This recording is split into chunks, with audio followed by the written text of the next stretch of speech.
most common causes of injuries in work situations is falling. Falls are second only to auto accidents in number of fatalities. People seem to have the idea if fall, they'll be able to get up and walk away. It doesn't work that way.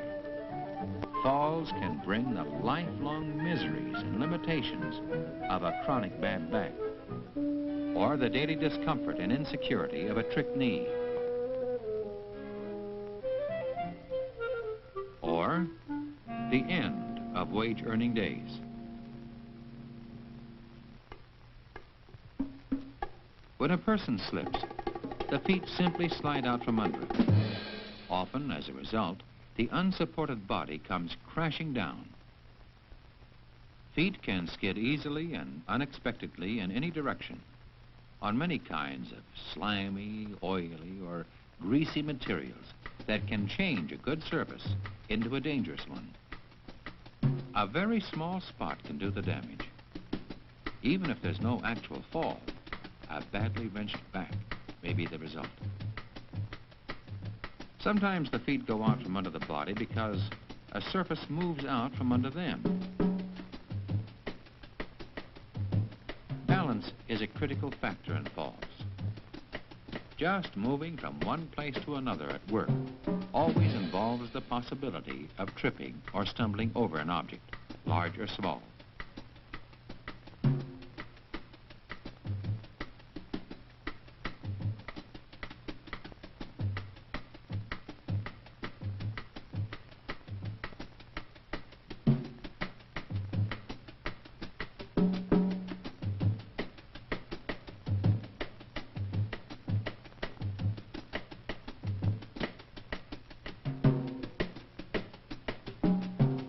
Carrying something can greatly increase the risk of falling. A new balance factor is added. An uneven place in the floor, a loose tile, a protruding steel band, a small item that shouldn't be there will do the trick. And if vision is blocked by the load being carried, a fall is practically guaranteed. Running, of course, increases the chances of a serious injury. People at work often set themselves up for a fall. A fall may result from thinking only of the task and not how to do it. Putting pressure on some resisting object involves a key point of balance.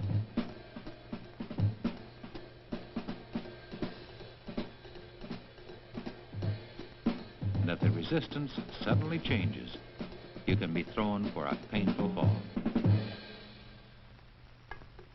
Another common way of destroying balance is overreaching. The slip of a hand in this vulnerable position means a fall for sure. Chairs, stools, or other objects are often turned into small platforms to aid in reaching, and their stability is often tested beyond their limits. Slipping, tripping, or losing balance in combination with other hazardous factors can be doubly disastrous. A natural reflex attempt to reach out for something to hold on to can sometimes only make things worse.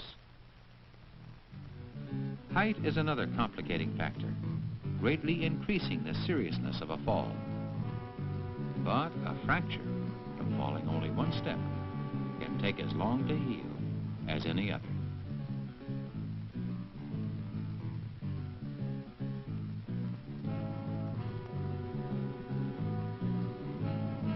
On stairs, anything that can cause slipping, tripping, or loss of balance becomes a bigger threat because the body is balanced on one foot most of the time. An object doesn't have to be very big or very high to cause serious trouble on stair steps.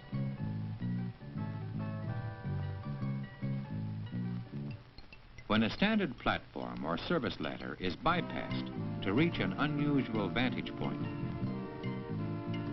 a foot may be placed on a small or irregular surface where it can slip.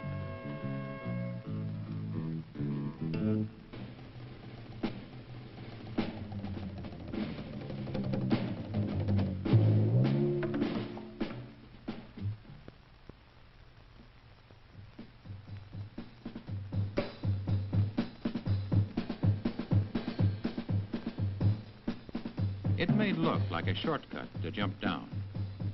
That's often a shortcut to the hospital. Shortcuts that look logical often wind up in dead ends. Trying to get across that last gap in a shortcut may put a man out of work for several weeks.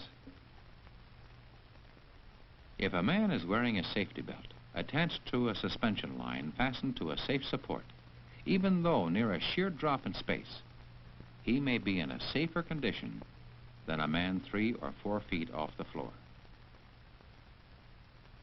A person moving backwards who catches his heels at the edge of a platform can be thrown over so fast his head hits first.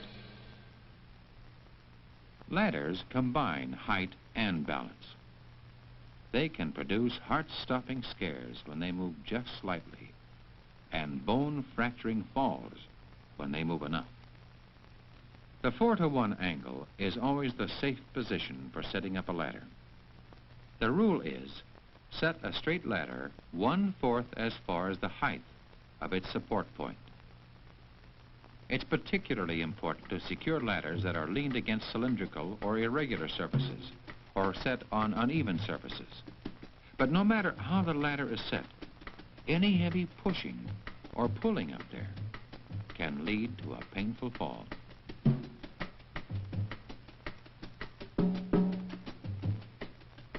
It always takes 2 hands to go up or down a ladder safely. Heavy or clumsy material should never be hand-carried up a ladder. Sure, moving a high ladder is an effort, but it is far healthier than overreaching and risking a permanent injury.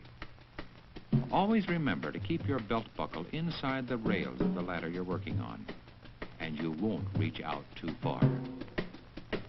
And remember, the personal penalty can be very severe for a failure to thoroughly inspect the crucial parts of a ladder or scaffold before using it.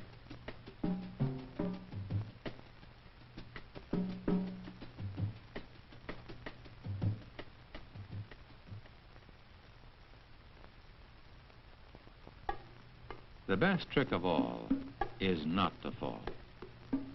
To some extent, it always hurts to fall. It may be only your dignity, or it may be your head, your back, and your paycheck that get hurt. Stay alert to this hazard. Remember how falls happen. Try to make sure that no one falls because of what you do. No one.